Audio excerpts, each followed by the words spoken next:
புலியூரில் தனியார் பேருந்து ஓட்டுநர் மற்றும் நடத்துனரை சரமாரியாக தாக்கிய கும்பல் மது போதையில் பேருந்து முன்பு 2 சக்கர வாகனத்தை நிறுத்தியதால் ஏற்பட்ட தகராறு.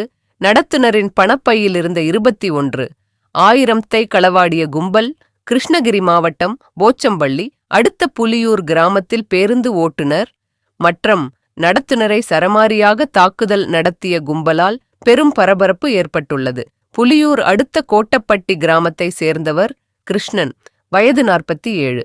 தருமபுரியிலிருந்து ஊத்தங்கரை வரை செல்லும் தனியார் பேருந்து ஓட்டுநராக பணிபுரிந்து வருகிறார்.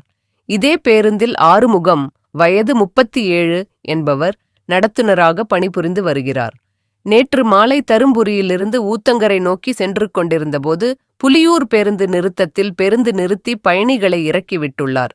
அப்போது 2 சக்கர வாகனத்தில் வந்த மேட்டுப்புலியூர் கிராமத்தை சேர்ந்த பிரதாப், வயது 31 என்ற இளைஞர் பேருந்து முன்பு தனது 2 சக்கர வாகனத்தை நிறுத்திவிட்டு புகைத்துக் கொண்டிருந்தார். அப்போது பயணிகள் பேருந்தினுள் ஏறி முடித்தவுடன் பேருந்தை இயக்க முற்பட்ட போது முன்பு 2 சக்கர வாகனத்தை எடுக்கச் சொல்லி ஹாரன் அடித்துள்ளார்.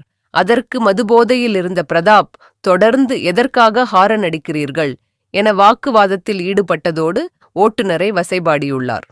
அப்போது பேருந்திலிருந்து இறங்கிய ஓட்டுநர் காவல் நிலையத்தில் புகார் அளிப்பதாக கூறி 2 சக்கர வாகனத்தின் சாவியை எடுத்துள்ளார். இதனால் ஆத்திரம் கொண்ட பிரதாப் பேருந்து சாவியை எடுத்துள்ளார். அப்போது பேருந்து சாவியை எடுக்க வேண்டாம் என கூறிச் சென்ற நடத்துனர் ஆறுமுகத்தை கழுத்தை பிடித்து பேருந்தோடு சேர்ந்து நெருக்கியுள்ளார். இதனை கவனித்த ஓட்டுநர் பிரதாப்பை கீழே தள்ளியுள்ளார். பின்னர் அங்கிருந்த பொதுமக்கள் சமாதானப்படுத்தி பேருந்தை அனுப்பி வைத்துள்ளனர். ஊத்தங்கரையிலிருந்து மீண்டும் நேற்று இரவு 8 மணிக்கு பேருந்து வந்தபோது மேட்டுக்கடை பேருந்து நிறுத்தத்தில் ஏறிய 10க்கும் மேற்பட்டோர் நடத்துனரை சுற்றி கொண்டு நின்றுள்ளனர். புலியூர் பேருந்து நிறுத்தம் வந்தபோது நடத்துனரை சரமாரியாக தாக்கியுள்ளனர்.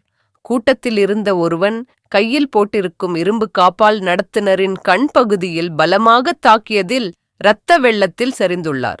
பின்னர் அவரை பேருந்தினுள் இருந்து இழுத்து கீழே தள்ளி பேருந்து நிறுத்தத்தில் காத்திக் கொண்டிருந்த 30க்கும் மேற்பட்ட கும்பல் மீண்டும் சரமாரியாக தாக்கி அவர் கையில் இருந்த பணப்பையை பிடுங்கி சென்றுள்ளது. பணப்பையில் அன்றைய வசூல் பணம் 24,000 இருந்த நிலையில் 21,000 கும்பல் எடுத்துக்கொண்டு பையை பேருந்து அடியில் வீசிச் சென்றுள்ளது.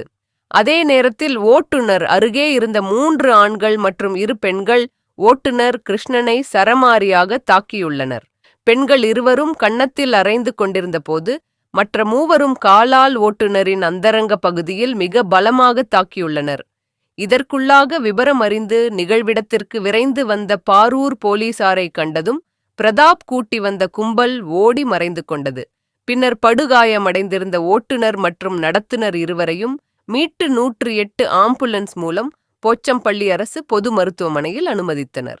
பேருந்தில் இருந்த பயணிகளை மாற்றுப் பேருந்தில் அனுப்பி வைத்த பாரூர் காவல்துறையினர் இது குறித்து வழக்கு பதிவு செய்து விசாரணை மேற்கொண்டு வருகின்றனர்.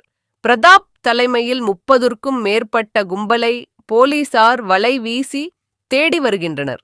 புலியூர் பேருந்து நிறுத்தத்தில் தனியார் பேருந்து ஓட்டுநர் மற்றும் நடத்துனர் 30 பேர் கொண்ட கும்பலால் தாக்கப்பட்ட சம்பவம் அப்பகுதியில் பெரும் பரபரப்பை ஏற்படுத்தியுள்ளது. என் பேர் ஆறுமுகம், ஊர் செட்டிப்பட்டி. ஒரு தனியார் பேருந்தில் நடத்துனராக வேலை செய்கிறேன். நேற்று மதியம் 3:40க்கு தருமபுரிலேருந்து ஊத்தங்கரை நோக்கி சென்று கொண்டு இருக்கும்போது புலியூர் வரும்பொழுது பஸ் ஸ்டாப்லேருந்து வண்டியை மூவ் பண்ணும்போது முன்னாடி ஒரு 2 வீலர் இருந்தது. அவர் எடுக்கலை, ஹார்ன் அடித்தும் எடுக்கலைங்க. போய் கேட்டதுக்கு என்னை பிடிச்சி அடிக்க வர கையை கழுத்தை பிடிச்சி தூக்குனார். பின்பு டிரைவர் அதை பார்த்து கீழே இறங்கி வந்து ஏன் அடிக்கிறேன்ட்டு அவரை பிடிச்சி தள்ளிவிட்டார். பின்பு அங்கே இருந்தவங்களாம் பேசி வண்டி எடுத்துகிட்டு போங்க அப்படின்னாங்க. நாங்கள் ஊத்தங்கரை சென்று விட்டோம். பின்பு ஊத்தங்கரையிலேருந்து மீண்டும் தருமபுரி நோக்கி வரும் பொழுது மேட்டுக்கடை பஸ் ஸ்டாப்பில் ஒரு 4 பேர் ஏறி பிரச்சனை பண்ணிட்டு வந்து அப்புறம் புலியூர் வந்த உடனே அவர்கள் ஒரு 40-50 பேர் இருந்தார்கள். பின்பு அவர்கள் மொத்தமாக என்னை கீழே இறக்கி அடித்தார்கள். அதில் ஒருவர் கையில் காப்பு போட்டிருந்தார். அதை தூக்கி அடிக்கும்போது கன்னத்தில் கீறல் விழுந்து பிளட்டு நிறைய வந்துடுது. பின்பு கேஷ் பேக்கை பிடுங்கிட்டார்கள். அதில் ஒரு 23,000 ரூபாய் அமௌண்ட் இருந்ததுங்க. பிரச்சனைலாம் முடிஞ்சு பார்க்கும்பொழுது பேக்கு கீழே இருந்தது. அதில் ஒரு 3,000 தான் இருக்குது, மீதி அமௌண்ட் இல்லைங்க. அங்கே இருந்தவங்கெல்லாம் பாரூர் போலீஸ் ஸ்டேஷனுக்கு தகவல் சொல்லி அவர்கள் வந்து எங்களை மீட்டு சிகிச்சைக்காக ஹாஸ்பிட்டலுக்கு 108 ஆம்புலன்ஸ் மூலம் அனுப்பிவிட்டாங்க. பேருந்து பயணிகள் அவர்களை பத்திரமாக மாற்று பேருந்தில் அனுப்பி வைத்து விட்டோம். நாங்கள் ஹாஸ்பிட்டலில் வந்துவிட்டோம். டிரைவருக்கு எங்கே வந்தது? டிரைவருக்கு கன்னத்தில் கால் மேலே அடித்தார்கள், வயிற்றில் அடித்து காது எல்லாம் கேட்க மாட்டேது அப்படின்னு அவர் வண்டி எடுக்க மாட்டேங்கிட்டார். அதனால் மாற்று பேருந்தில் ஏற்றி விட்டு நாங்கள் ஹாஸ்பிட்டலில் வந்தோம்.